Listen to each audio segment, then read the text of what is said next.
Olá, seja bem-vindo a mais uma aula do curso de depilação. Nós vamos falar agora sobre a biossegurança.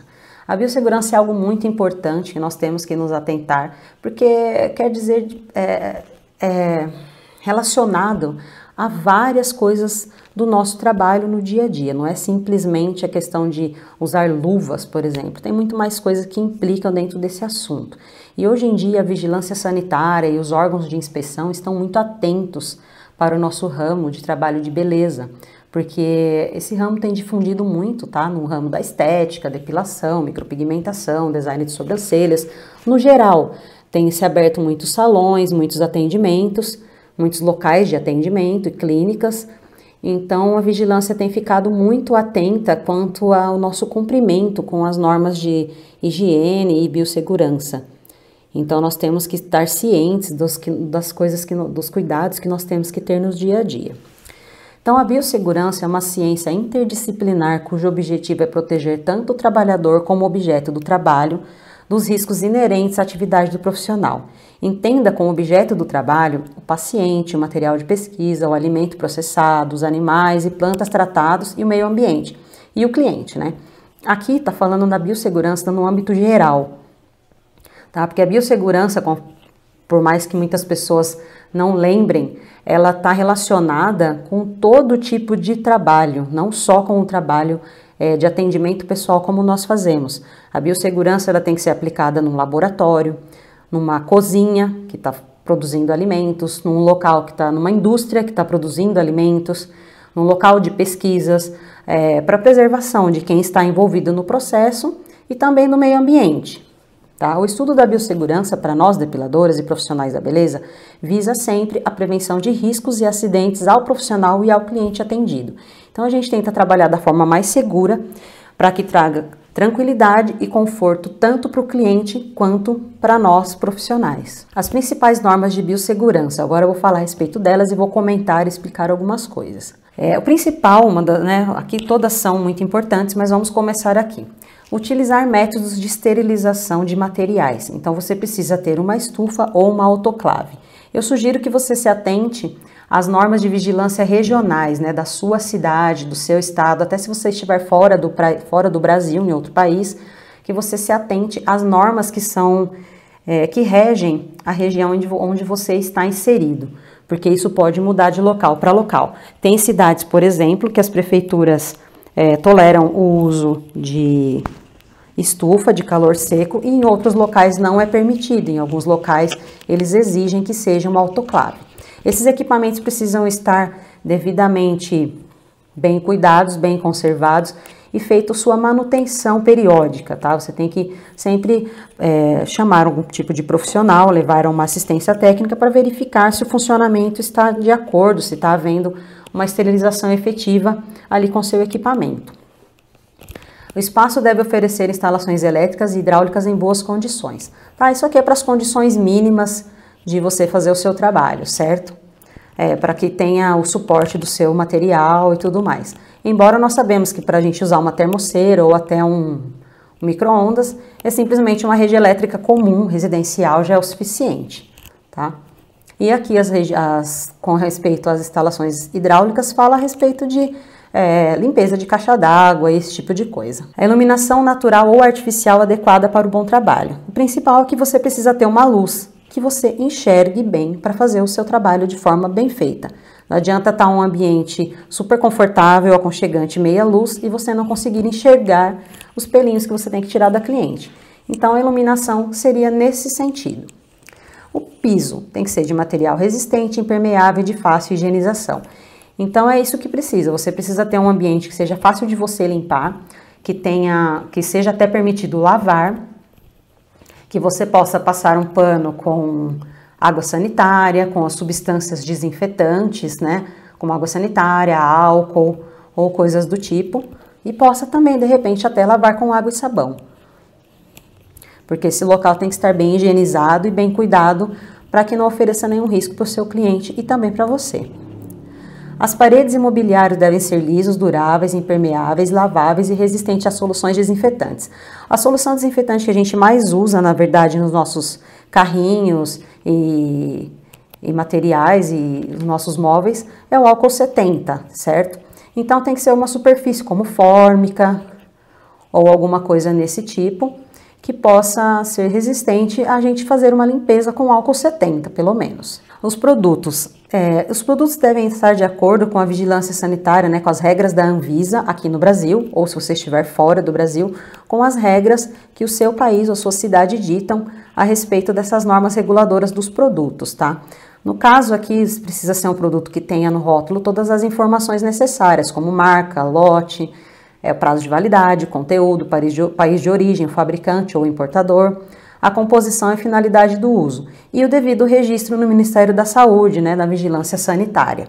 Se você precisar retirar esse produto, por exemplo, o seu óleo pós-depilatório, você comprou uma embalagem grande e você quer colocar ele num borrifador para você usar. Você tem que estar com a embalagem grande dele guardada dentro do seu armário até esse produto do borrifador acabar. Tá? Então sempre mantenha a embalagem original guardada com você e ela tem que estar dentro de todas essas normas que estão aqui, inclusive estar dentro da validade. Assim você não vai ter nenhum problema se você de repente receber uma visita de uma inspeção. O profissional deve usar jaleco ou avental e calçados fechados, manter as unhas curtas, limpas e evitar o uso de anéis, pulseiras e relógios que dificultem a higiene, bem como lavar muito bem as mãos antes e depois de atender cada cliente. Aqui, gente, o jaleco ou avental você usa na hora que você está atendendo a cliente, tá? Você deve, na hora que você terminar de atender, sair da sua sala, tirar esse jaleco. Você não pode, por exemplo, ficar indo ao banheiro com o jaleco, sair, atravessar a rua e ir ali no barzinho comprar uma coxinha ou almoçar com o seu jaleco. Então, evite de ficar transitando fora do seu local de atendimento com o jaleco. Ele é uma barreira de proteção para você e para o cliente também, além de também transparecer uma imagem profissional, bonita e alinhada e asseada. Atenção à vacinação contra a hepatite e tétano. Aqui por causa do risco que nós temos de contato com a pele, secreção e sangue dos clientes. Então é importante que você faça a vacinação correta de acordo com a sua carteirinha de vacinação, que você respeite os prazos de cada vacina. Lembrando que a gente deve sempre usar luvas, então o uso das luvas também forma uma barreira mecânica bem importante, bem interessante contra esses agentes, né, para complementar, né, e na verdade a nossa proteção. Então os equipamentos de proteção individual, que são os EPIs, toucas, máscara, luvas descartáveis, né, as luvas devem ser sempre trocadas a cada cliente. A touca, se você não gostar de usar a touca, não é a coisa mais necessária do mundo. Você pode prender o seu cabelo, fazer um coque, fazer uma trança, ou usar, como tem hoje, por exemplo, alguns turbantes bem bonitos, que você pode usar também. Desde que você não fique com o seu cabelo exposto para cair cabelos em cima da sua cliente, ou de repente você bater o cabelo na cera, esse tipo de coisa. É mais uma questão de higiene mesmo, e uma boa aparência profissional. Sempre higienizar a maca com álcool 70, antes e depois de cada atendimento. O que eu mais gosto de ter é um papeleiro na minha sala, aquele que você fixa na parede e coloca aqueles papéis interfolhas ou interfolhados. Você puxa ali umas duas folhas daquele papel interfolha, borrifa o álcool 70 na sua maca e limpa. E assim você descarta o papel. Eu acho que é mais prático, mais higiênico até do que você limpar com pano. É sempre necessário cobrir a maca com lençol descartável e fazer a troca a cada cliente. Tá? Esse lençol descartável pode ser aquele lençol de TNT, pode ser do fininho, não precisa ser o mais grosso. Mas o que eu mais recomendo é o lençol hospitalar de rolo, aquele de papel, aquele rolo de papel hospitalar. Eu acho ele muito interessante.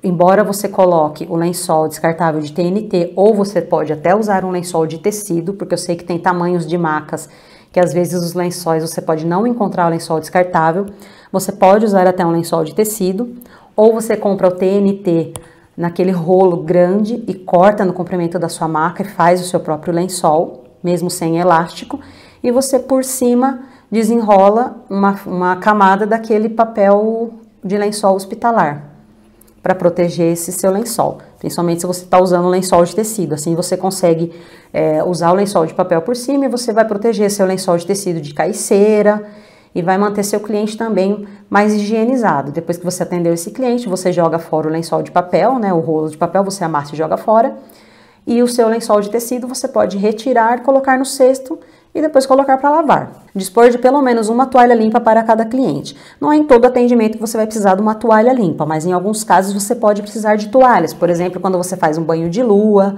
ou quando você vai retirar, a cliente vai retirar a roupa, ela está de vestido, ela vai tirar a roupa toda para fazer depilação, mas ela vai ficar com frio, ou ela tem vergonha de ficar, por exemplo, com os seios à mostra, você pode jogar uma toalhinha por cima dos seios dela, do corpo dela, e assim você precisa ter uma toalha limpa. Então sempre é bom você ter algumas toalhas para, de repente, numa situação que você precisar usar. A lixeira de pedal é imprescindível para que você não pegue na tampa do lixo para jogar o lixo lá dentro, com saco plástico para descarte de material utilizado. Então ali você vai descartar sua cera, descartar seus papéis, seus palitos, vai amarrar e colocar depois para o coletor levar embora. Ter a embalagem adequada para o descarte de materiais perfuro-cortantes. No nosso caso aqui, o único material perfuro-cortante seria a agulhinha de insulina, aquela bem fininha para fazer desencravamento de pelos. Para quem é esteticista também, você vai usar essa mesma agulhinha para ponturar cravos ou espinhas para poder retirar na limpeza de pele. Então, esses perfuro-cortantes, eles sempre devem ser jogados na caixa de lixo rígido, que é aquela famosa Descarpac. Descarpac é a marca, tá, gente? Então, tem outras marcas também.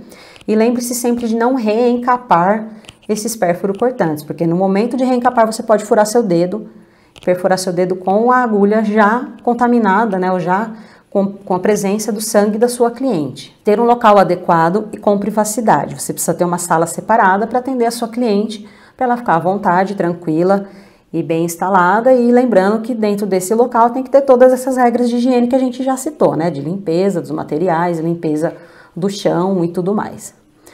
Manter o espaço limpo e arejado, voltando aqui na limpeza. Arejado pode ser com janela, com alguma entrada de ar ou ar-condicionado, tá? Desde que seja um ambiente agradável. Todos os equipamentos no momento do uso devem estar higienizados e em boas condições de funcionamento. Isso aqui tá relacionado ao seu carrinho, à sua termoceira, aos seus materiais que você vai usar, que tem que estar tudo higienizado. Sempre a entrada e saída de uma cliente, a gente sempre faz a higienização com álcool 70 de todas as superfícies. E tudo que for possível usar descartável, descartar após o uso de cada cliente. Nunca reutilizar a cera e outros materiais descartáveis, é exatamente isso que eu acabei de dizer. A cera nunca deve ser derretida e reutilizada. Lembrando que a cera quente elástica, por exemplo, que nós tiramos com a própria cera, não precisa usar papel. Se você jogar ela dentro de uma panela e derreter novamente, ela vai voltar à consistência inicial, mas, porém, os micro-organismos que tem ali, por exemplo, o vírus da hepatite, ele não vai morrer com esse simples aquecimento dessa cera. E não adianta você deixar ela fervendo 2 horas, porque ela vai se desnaturar, ela vai mudar a composição dela, ela vai se desestabilizar e muitos micro-organismos não vão morrer ali. Então, é muito perigoso e anti-higiênico. Então, nunca faça isso, sempre descarte a sua cera.